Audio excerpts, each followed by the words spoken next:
तो दर्शकों, हर साल के भांति इस साल भी अमेरिकी खेल सुपर बोल के दौरान में हमें फिर से प्रचार के स्वरूप में फिल्म जगत से कई टीजर ट्रेलर्स देखने को मिले, जिनके मुख्य चर्चाओं के विषय रहे हैं थंडरबोल्ट्स का big game trailer, Mission Impossible The Final Reckoning का spot, How To Train Your Dragon का स्पॉट, जुरासिक वर्ल्ड रीबर्थ का स्पॉट, ब्रैड पिट की नेक्स्ट मूवी F1 की रिलीज डेट हमें मिल गई जो कि इसी साल समर में रिलीज हो जाएगी, जिसके बाद न्यू स्मर्फ्स मूवी का spot. And I don't know, पर मैंने बचपन से स्मर्फ्स मूवी देखी हुई है, ऑलमोस्ट सारी वाली, तो I am digging for it. And अगर लीलो एंड स्टिच के उस जो भी था टीजर वाली को चीज को नजरअंदाज कर दे तो नोवोकेन का स्पॉट हमें देखने को मिला, जहां beside all things big game की सबसे बड़ी चीज केंड्रिक लमार की परफॉर्मेंस थी। भाई यार, बंदे ने एक बार और ले ली। जहां बाकी अगर आप भी मेरे जैसे सुपरमैन का इंतजार कर रहे थे तो इस बार सुपर बोल में कुछ भी नहीं हुआ। गाय गार्डनर के ग्रीन लैंटर्न के बोल के हेयर स्टाइल का जोक करते हुए एक 10 सेकंड का शॉर्ट रील रिलीज किया गया। एंड जहां बात रही अपने लॉन्डे क्रिप्टो की, तो उसमें हमें यह देखने को मिला, नहीं दिखा, अरे ये था कोने में, यहाँ पे एक लाइव एक्शन क्रिप्टो का एनिमेशन जो कि कोने में चल रहा है किसी और गुड बॉय के बोल को दिखाते हुए। एंड टाइम यार, जहाँ पे शायद अब हमें ये बात मान लेनी चाहिए कि महंगाई थोड़ी सी सच में बहुत बढ़ गई है, क्योंकि स्टूडियोज अब अपने टीजर ट्रेलर्स सुपर बोल में नहीं डाल पा रहे हैं या फिर नहीं डालना चाहते। खैर, अब ये कहना गलत नहीं होगा कि इस बार का सुपर बोल कुछ खास नहीं रहा फिल्म फैंस के लिए, क्योंकि स्टूडियोज ने सुपर बोल से एक हफ्ते पहले ही अपनी मूवी के टीजर ट्रेलर्स ड्रॉप करना शुरू कर दिए थे, जो कि लाजमी सी बात है कि अगर उनकी मूवी बड़ी है तो वो अपनी मूवी की हाइप अकेले में चाहेंगे, डोमिनेट करना चाहेंगे। जहां में fantastic four, Jurassic world, Megan 2.0 and snow white के टीजर ट्रेलर्स पहले ही देखने को मिल गए थे, पर एक जिस चीज का हमें इंतजार था अपार्ट फ्रॉम सुपरमैन, वो है थंडरबोल्ट्स के सेंट्री का।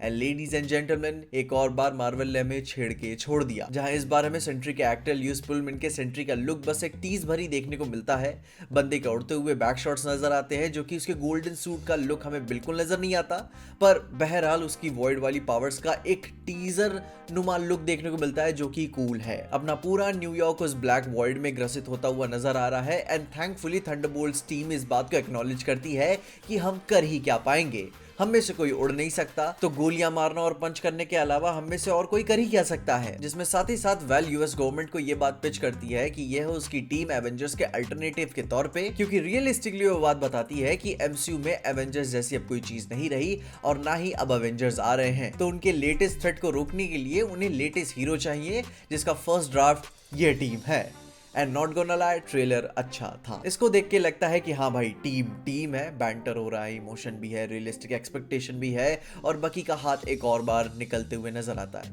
अब आई मीन यार, थोड़ा ज्यादा हो गया नहीं, ज्यादा नहीं, मजा आया। जिसके साथ ही हमें एवेंजर्स टावर का एक और अगली लुक देखने को मिलता है, जो कि आई नो अभी प्रोग्रेस में है, पर वो ग्लोरी नहीं है, मजा नहीं है, आई मीन माहौल नहीं है एवेंजर्स टावर वाला। जहां अब ये मैं नहीं कहूंगा कि ट्रेलर बहुत ही ज्यादा हार्ड गया, म्यूजिक के साथ लगा हुआ था तो कूल तो था ही, एंड आई गेस ये बेयर मिनिमम हम डिजर्व तो करते ही हैं। अब अगर इसके बाद मुझे कोई चीज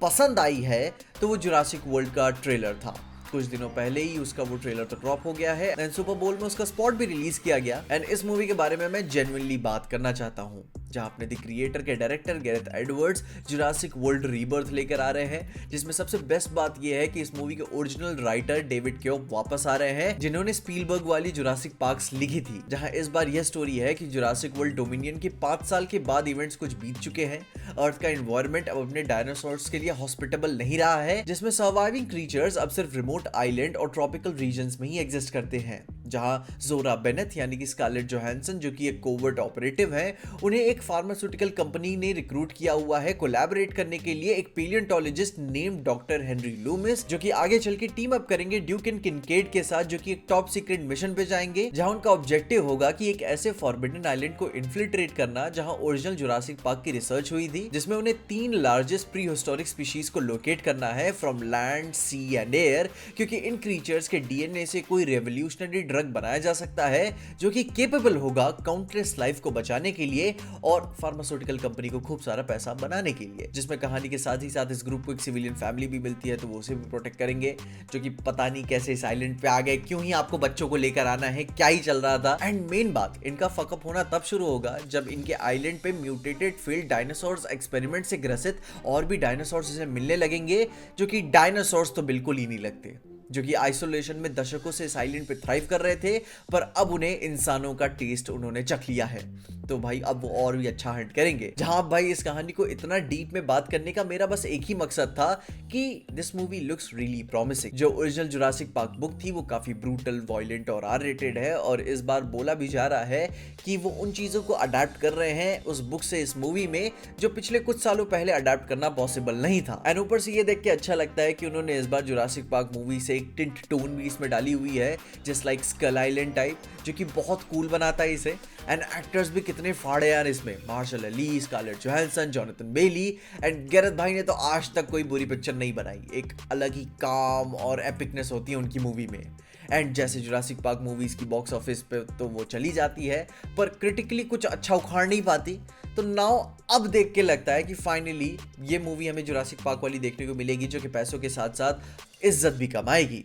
पर एक बात तो कंफर्म है, जिस मूवी से मेरी अच्छी वाली उम्मीद है वो है mission Impossible The Final reckoning, जिसके स्पॉट में टॉम क्रूज एक बार रिक्वेस्ट और कर रहे हैं कि भाई एक और आखिरी बार भरोसा कर लो। एंड आपको कहने की जरूरत नहीं है, हम भरोसा करते हैं। वो तो पिछली बार बीच में बारबी एंड ओपेनहाइमर आ गए थे, वरना पिक्चर बहुत अच्छी थी। जहां अब भाई मूवी के मेकर्स बोल रहे हैं कि अपनी 8th मूवी इनकी फाइनल मूवी होगी, अब आपको देखिए समझ में आएगा। जहां मैं ये बात मानता हूं कि 4-5 साल का ये इस मूवी के बाद हाइटस लेंगे एंड फिर ईथन भाई वापस आ ही जाएंगे, ऑब्वियस सी बात है। तो भाई लोग ये था इस साल का कुछ ठंडा ठंडा सुपर बोल। कुछ छोटी मोटी चीजें हुई गेम में, एंड यस अगर सुपर बोल के एड्स देख ही लिए हैं तो ये भी जान लो कि ये सुपर बोल को कौन जीता। अब बहुत ज़्यादा आइडिया तो नहीं है, पर बताया तो ये सुनने में जा रहा है कि फिलाडेल्फिया ईगल्स ने 18 पॉइंट्स से जीता है कैंसस सिटी चीफ्स के अपोजिट में इस गेम को, जिसमें पॉल भाई सपोर्ट कर रहे थे कैंसस सिटी को एंड एनी हैथवे ईगल्स को सपोर्ट कर रही थी, तो वो खुश नजर आई एंड पॉल भाई सैड। बाकी आप अपनी ओपिनियंस बताओ कि आपको ये ट्रेलर्स देख के कैसा फील हुआ, एंड आप F1, mission impossible, Jurassic World rebirth and Thunderbolts के बारे में क्या सोचते हो? अपने ओपिनियंस में कमेंट जरूर बताना, और तब तक के लिए देखते रहना बीजे एक्सप्लेन।